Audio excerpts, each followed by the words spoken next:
Jesus is coming back for a bride who is naked and unashamed, extravagantly loving Him in an undignified manner for the whole earth to see.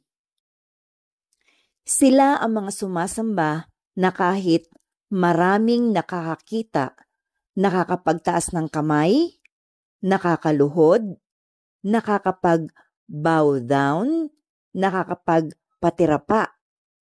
Hindi sila nahihiyang ipakita gaano nila ginagalang, nirespeto, at minamahal ang Panginoong Yesus.